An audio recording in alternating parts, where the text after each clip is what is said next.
Today we're going to be experimenting with some watercolor techniques. You can do this on a worksheet or you can just do it on a plain piece of paper. I'm going to start, the first box says wet on wet.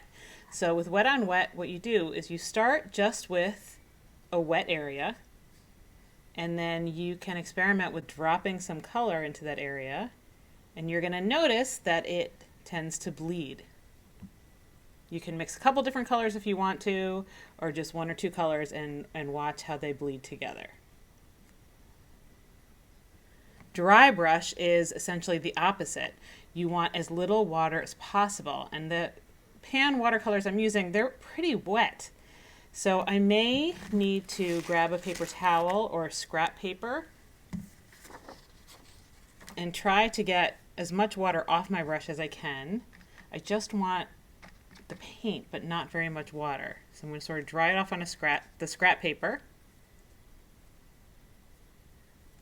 And then I can already tell it's starting to work. With dry brush, you should be able to see the brush strokes. This technique is something you might use for grass or to add texture to the fur of an animal. See if you can try to get some of the little hairs of the paintbrush to show up in your dry brush. Gradient is when you've got two colors or more colors that blend from one side to the other. So sometimes it helps to do it with wet on wet. And I've got my area a little bit wet. I am going to paint with some yellow and then wash my brush. And I'm going to try to see if I can get my yellow to blend from yellow to orange to red. So I've got kind of a lot of red paint on there, but when I bring them together where they meet,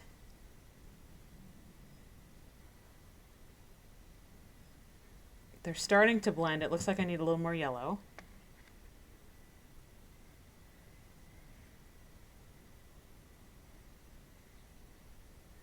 All right, salt is kind of fun. You want to start with some, like a good amount of pigment. So not too much water, but it has to be wet.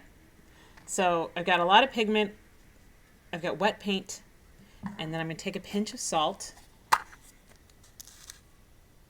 sprinkle it on top, and try to just keep it in this one square. And you're going to notice that the salt is starting to repel the color. Now I have to leave that there until it dries. I don't want to brush it around. I just want to sprinkle the salt and don't touch it until it dries, and I'll show you in a few minutes what it's going to look like. Wax resist. You may already know this, but a crayon has some wax in it. When you draw with the crayon and you go over it with the watercolor is going to resist and not stick to the crayon. So let's see if this works. So I've got some yellow crayon and some purpley blue watercolor, and you're going to start to see the yellow crayon is trying to bust through that watercolor. And give that a minute to dry, and you're going to see the yellow is going to really show up, and the paint is just going to be around that area. Alcohol, it's something similar to the salt because it is going to repel the color. So I'm going to put some color down.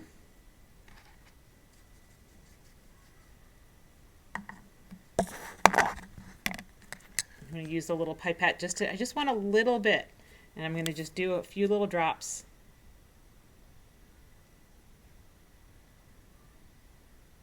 And watch how that color spreads out. Pretty cool.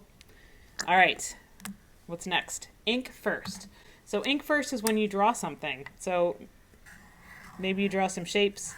Maybe you're drawing a picture of a birdhouse or a landscape or whatever it is.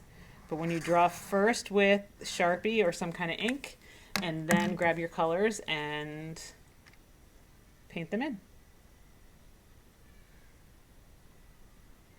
Now, one little trick I'm going to tell you, if I were to paint a color right next to the purple, there's a good chance they would bleed together. So I'm going to let that dry a little bit. I'm going to work on the paper towel, and I'm going to come back to the ink first section.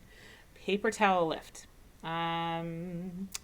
Let's go, I'm going to go with red. So this is something that can be handy either if you make a mistake or if you want to lighten something up. So I've got some watercolor down there. I'm going to take my paper towel and crumble it up and see what happens when I use the paper towel to lift up. Some of the watercolor and to leave a nice texture.